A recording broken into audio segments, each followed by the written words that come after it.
How's it going, everybody? Today I just wanted to show you our new weight belt and how I rig up my dive belt along with how much weight I use on my belt so that you can better prepare yourself in the water. Here's the weight belt. See, we got our Adventure Wetsuits logo right by the buckle, and we also have it embossed inside the belt. So we currently have this in black, red, and cream. And then here's our Reaper dive knife with the lock, easy pinch lock, squeeze lock I should say. Snaps right in. And these are the belt holsters. So my string is a little bit different. You can see that I have that anti-chafe on it. It makes it really strong. I'll put the link in the description below on how you can make this yourself on any belt stringer really. I use about 10 pounds on my weight belt. I'm about 185 pounds, and this weight is comfortable for me when I'm diving reef.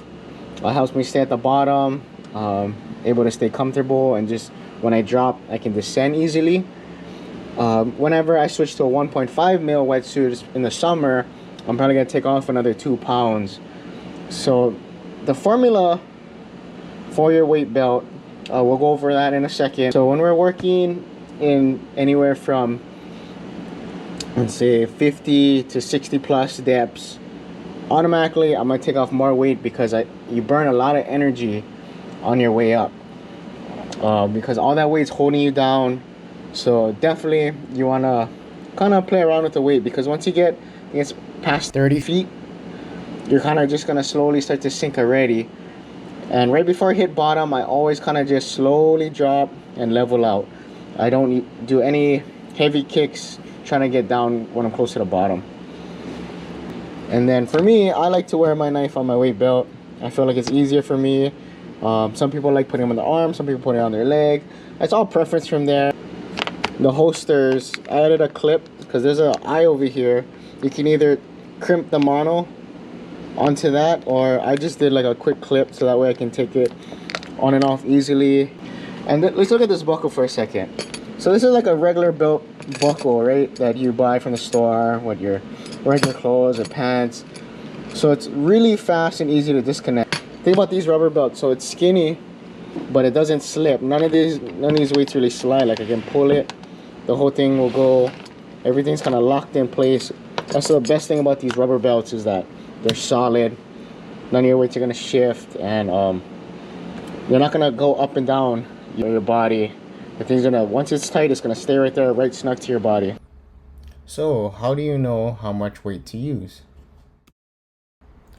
The main factors that affect how much weight you use is your body weight, the thickness of your wetsuit, the depth that you're diving, and if you're diving in salt water or fresh water.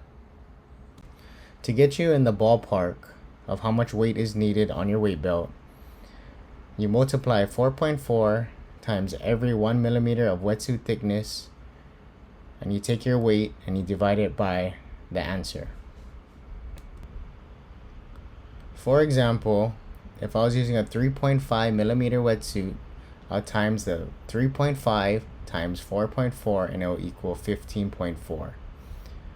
And if I weigh approximately 185 pounds, I'm going to divide that by 15.4, which will give me approximately 12 pounds to use on my weight belt.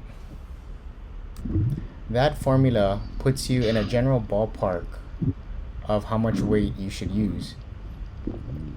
Everybody's body is built differently. Some are more buoyant than others. Some are leaner. Some have more muscle. So using the formula is a good starting point. And a simple buoyancy test will help you solidify how much weight you actually need. To perform a buoyancy test, you're first gonna go in the water, relax your body, and allow your fins to sink straight down and your arms to rest on the side of your body without kicking your fins to stay afloat. Exhale and take notice if you sink or float. So generally, if you sink below the surface and continue to sink, then you are overweighted.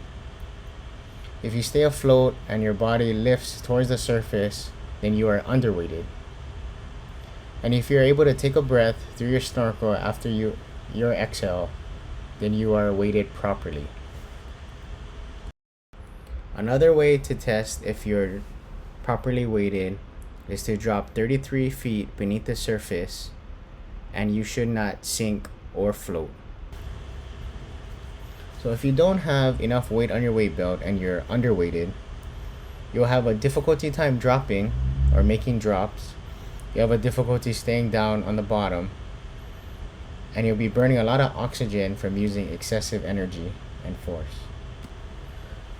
If you have too much weight on your weight belt, it will give you an easier time descending, but a difficult time ascending, which increases your chances of shallow water blackout, and it'll be harder to rescue you in extreme situations. Being properly weighted is crucial to freediving and for your safety. With more time in the water with your dive partners, you'll be able to gauge how much weight you're comfortable using at different depths. Personally, any dives that I go on past 50 feet, I prefer to take off a couple extra pounds, which allows me to save a lot more energy coming up from deeper drops. If this video was helpful, give it a thumbs up. And if there's anything I missed, or if you would like to share something that works for you, leave it in the comments below. Until next time, like, subscribe, and dive safely.